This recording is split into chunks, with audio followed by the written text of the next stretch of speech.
Good morning to all of you. आज का जो हमारा विषय है उसके बारे में हम बात करेंगे। सेमेस्टर फोर्थ गणित विषय का ये वीडियो है। इसमें जो टॉपिक आज हमने लिया है वह है हमारा चतुर्भुज।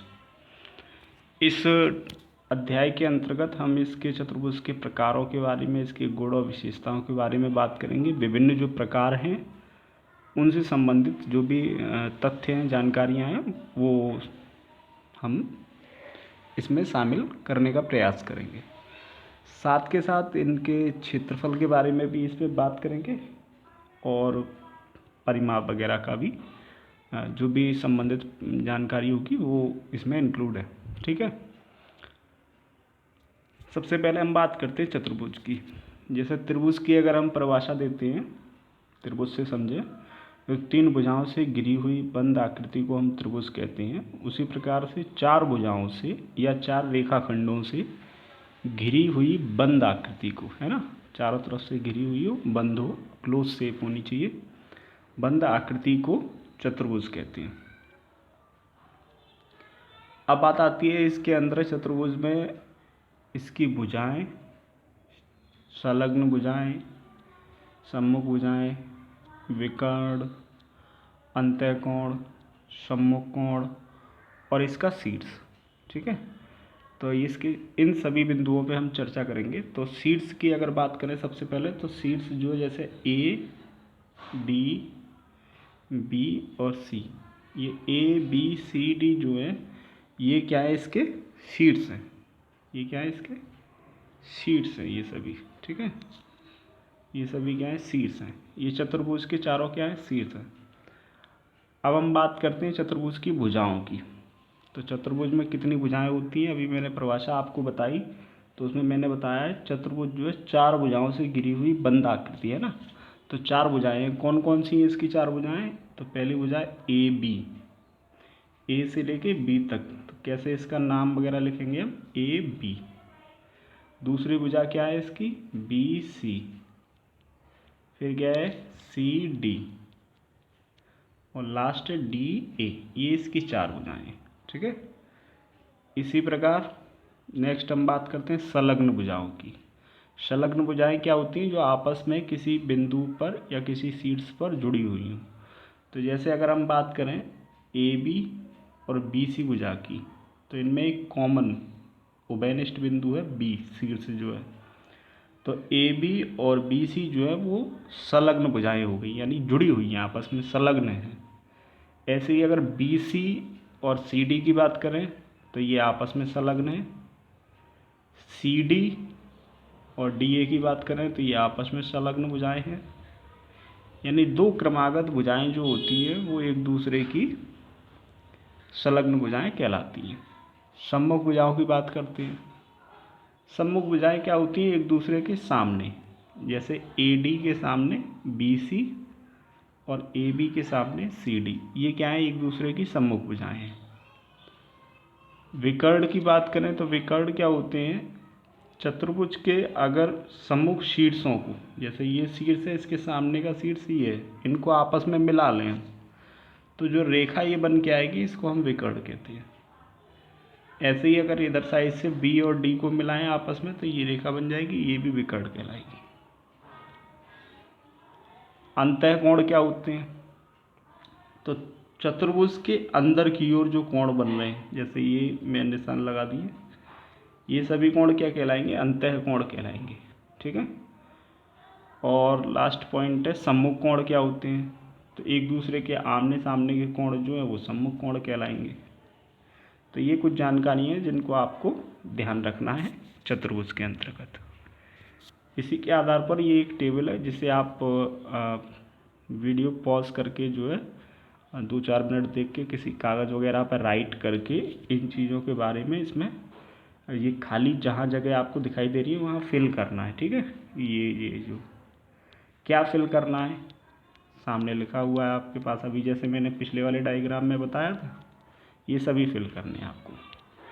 जैसे मैंने बताया आपको, फॉर एग्जांपल एक क्वाड्रिलेटरल इन्होंने माना है ए बी सी डी, एक एग्जाम्पल लिया पी क्यू आर एस का, एक लिया एल एम एन ओ का, ये 3 एग्जाम्पल हैं। सभी में वही चीज़ें पूछी गई हैं। सीड्स क्या है इसके, भुजाएं क्या हैं, संलग्न भुजाएं, सम्मुख भुजाएं, विकर्ण, अंतःकोण और सम्मुख कोण। ठीक है, तो आप इसको पेज को आराम से देख के और इसको कागज़ वगैरह पे राइट डाउन करके और फिर इनके आंसर ट्राई करना। इससे आपको बेसिक जानकारी इसकी हो जाएगी अच्छे से। ठीक है, नेक्स्ट बात करते हैं अब हम चतुर्भुज के प्रकारों की। तो चतुर्भुज के कुछ जो प्रकार हैं प्रमुख, वो इस तरीके से हैं कि पहला जो चतुर्भुज है वो हमारा अनियमित चतुर्भुज। अनियमित मतलब कोई रूल रेगुलेशन इसका कोई नहीं है, न इसमें कोई क्वालिटी ऐसी है जिसके हिसाब से हम हर कंडीशन में ये कोई स्पेशल चीज़ हो जिसको हम चेक कर लें, तो वो नहीं है इसके अंदर, इसलिए इसका नाम अनियमित चतुर्भुज है, या इसे विषम बाहु चतुर्भुज भी बोल सकते हैं ना। ठीक है, दूसरा चतुर्भुज है हमारे पास समलंब चतुर्भुज। समलंब चतुर्भुज। तीसरा है हमारे पास समद्विबाहु समलंब चतुर्भुज। ये दोनों चतुर्भुज जो है वो सेम एक ही टाइप के हैं, लेकिन थोड़ा माइनर डिफरेंस है। इसमें समद्विबाहु है, मतलब दो भुजाएं जो हैं वो आपस में समान होंगी इसकी, जैसे ये दोनों दिख रही हैं आपको, रेड वाली है ना। इसमें समलंब चतुर्भुज में ऐसी कोई कंडीशन नहीं है, बाकी सेम है दोनों चीज़ें, कोई डिफरेंस नहीं है इसमें। क्या होता है समलंब चतुर्भुज की क्वालिटी, ध्यान रखिएगा कि एक साइड का पेयर, मतलब एक जोड़ी भुजा, जैसे ये मैं टिक करता हूँ ना, इसमें ये वाली और इसमें ये ब्लैक वाली, तो एक जोड़ी जो भुजाएं होंगी वो आपस में समांतर होंगी, पैरेलल होंगी, तो और दूसरी जोड़ी जो होगी वो पैरेलल नहीं होगी। अच्छा, अगर वो समान है तो समद्विबाहु समलंब चतुर्भुज, अगर नहीं है तो केवल सामान्य समलंब चतुर्भुज हो जाएगा। ठीक है, नेक्स्ट समांतर चतुर्भुज। क्या होता है समांतर चतुर्भुज? ऐसा चतुर्भुज जिसकी सम्मुख भुजाएं आपस में समान एवं समांतर होती हैं। कैसी होती हैं? समान, समान मतलब बराबर, और समांतर मतलब लंबवत, है ना, ये इस तरीके से पैरेलल होंगी। अच्छा, दूसरी चीज़ ये हो गया समांतर चतुर्भुज। नेक्स्ट बात आती है पतंगाकार चतुर्भुज की। इस चतुर्भुज में क्या होता है, ये काइट की शेप का होता है लगभग। एक खास जो क्वालिटी हमें समझनी है इसकी, वो ये समझनी है कि इसके जो विकर्ण होते हैं जहाँ एक दूसरे को काटेंगे वहाँ 90 डिग्री का कोण बनाएंगे, और दो भुजाएं जो होंगी, जैसे ध्यान से समझना है इसमें, जैसे ये रेड रेड वाली लाइन है ना, ये दोनों आपस में समान होंगी और ये दोनों आपस में समान होंगी। ठीक है, इस तरीके से ये पतंगाकार चतुर्भुज है। बाकी बात आती है समचतुर्भुज की। तो समचतुर्भुज, इसका जो सिस्टम रहता है, इसको ऐसे आप समझिएगा कि वर्ग जो रूप है, इस रूप को अगर आपने थोड़ा सा इससे दबा दिया है, कंप्रेस कर दिया है ना ऊपर की साइड से, तो ये समचतुर्भुज बन गया। खास चीज़ कि इसकी सभी भुजाएं आपस में समान होंगी और समांतर भी होंगी। वर्ग और समचतुर्भुज में केवल एक डिफरेंस आएगा कि इसके शीर्ष के कोण 90 नहीं होंगे, अंतःकोण जो अभी पीछे पड़ा था, और वर्ग के शीर्ष के कोण 90 होते हैं। बाकी दोनों कंडीशनें, दोनों में सब कुछ मैच है, सेम है, बिल्कुल कोई अलग नहीं है। अच्छा, इनके सम्मुख कोण बराबर होंगे, ये और ये भी।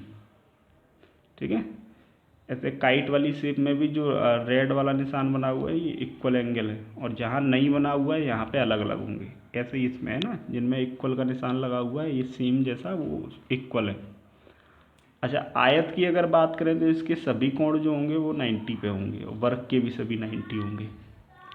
लेकिन एक खास चीज़ के आयत की सम्मुख भुजाएं समान होती हैं, जैसे ये रेड वाली लाइन के बराबर, ब्लू वाली के। और दूसरी चीज़ कि सम्मुख भुजाएं समान होने के साथ साथ समांतर भी होंगी। ठीक है, जिसकी जो सिचुएशन है आयत की वो सेम मैच करती है समांतर चतुर्भुज से। फर्क क्या है, केवल शीर्ष कोणों का फर्क आता है, जैसे समचतुर्भुज और वर्ग, और आयत और समांतर चतुर्भुज, ये दोनों की कंडीशन एक जैसी होती है, केवल एंगल का डिफरेंस आता है। आयत और वर्ग में 90-90 के होते हैं, इनमें 90 पर नहीं होते। ठीक है, तो ये हो गए आपके चतुर्भुज के प्रकार। ये इसमें सभी चीज़ों को सम्मिलित करके जो भी प्रकार हमने पढ़े हैं उनमें क्या चीज़ें होंगी, किस तरीके से उनके विकर्ण एक दूसरे को काटेंगे। इससे वेरी शॉर्ट टाइप और ऑब्जेक्टिव टाइप क्वेश्चंस आते हैं ना एग्ज़ाम वगैरह में, उसमें ये काम आ जाएगी आपकी टेबल। इसको समझिएगा। जैसे चतुर्भुज है हमारा, उसके नाम लिखे हुए इधर साइड, ये नाम लिखे हुए सारे आपके पास है ना। अच्छा, दूसरी चीज़ इधर साइड जो है उसमें लिखा हुआ है आपका समद्विभाजक विकर्ण, ठीक है। एक दूसरे को समद्विभाजक कर रहा होगा वो विकर्ण। और इधर वाली साइड पे ये लिखा है लंबवत विकर्ण होगा, और इधर वाली साइड पे ये लिखा हुआ है कि समान विकर्ण होंगे इसके। अच्छा, अगर समलंब चतुर्भुज है तो उसमें क्या होता है, समद्विभाजक विकर्ण नहीं होता है। अगर लंबवत विकर्ण है तो उसमें कंडीशन क्या है, ये नोट पॉइंट नंबर 1, इसको आप देखेंगे तो यहाँ पे लिखा हुआ है सबसे सामान्य समलंबों और द्विसमबाहु समलंबों में लंबवत विकर्ण नहीं होते।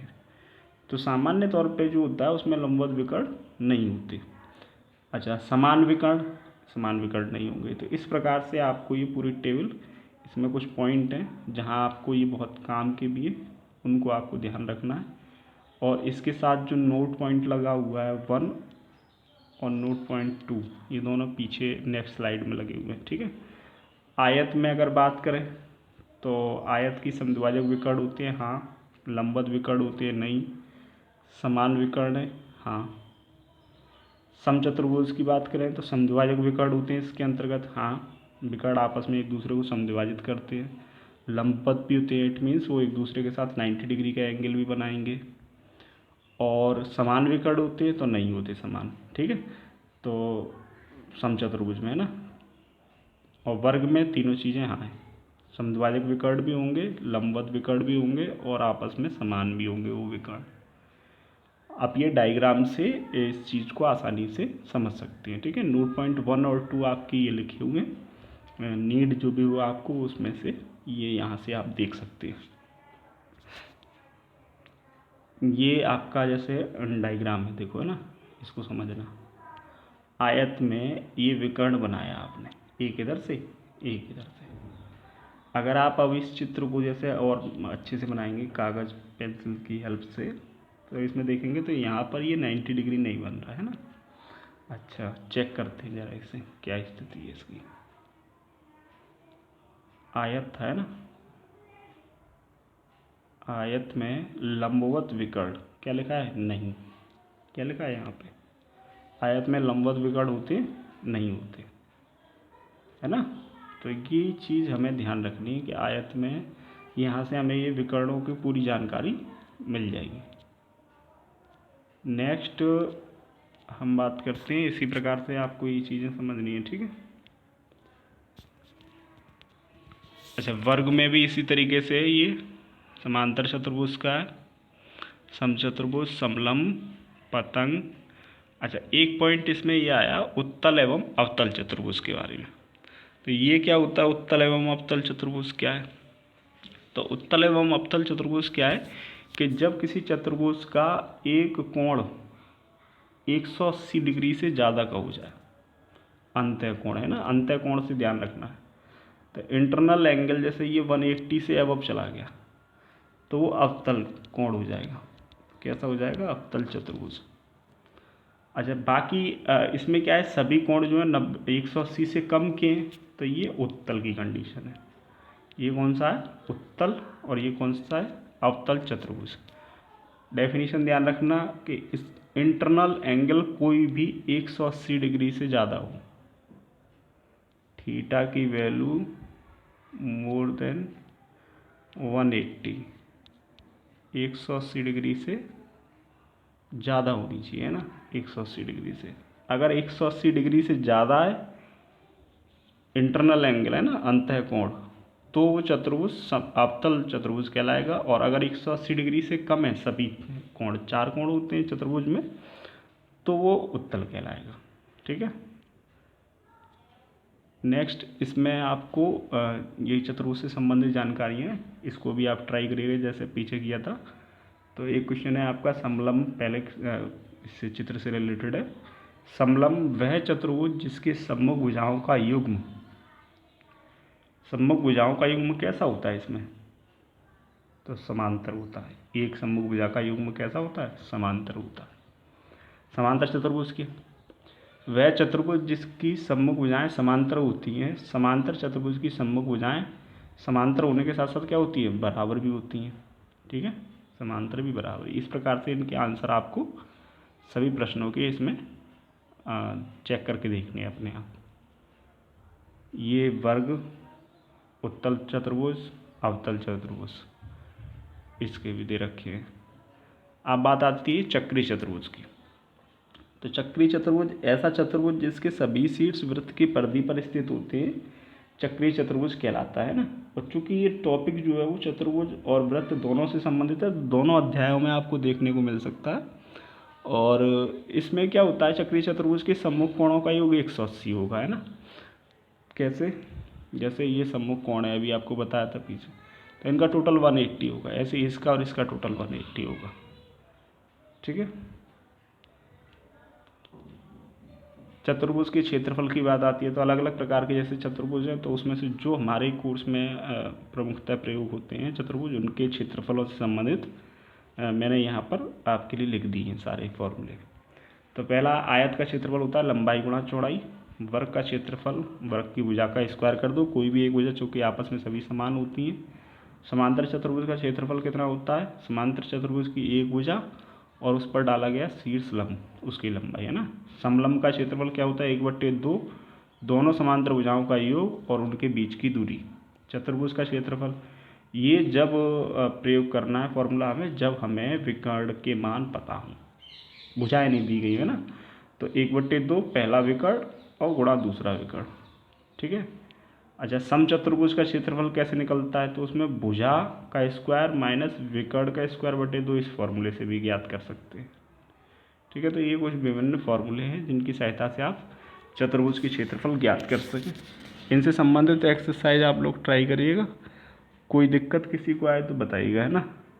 कुछ प्रश्न जो है वो आपको आपके पास जो भी बुक हो उससे ढूंढ के, बाकी सारी चीज़ें डिस्कस कर दी हैं मैंने, आपको केवल इसकी प्रश्नावली ट्राई करनी है। ठीक है।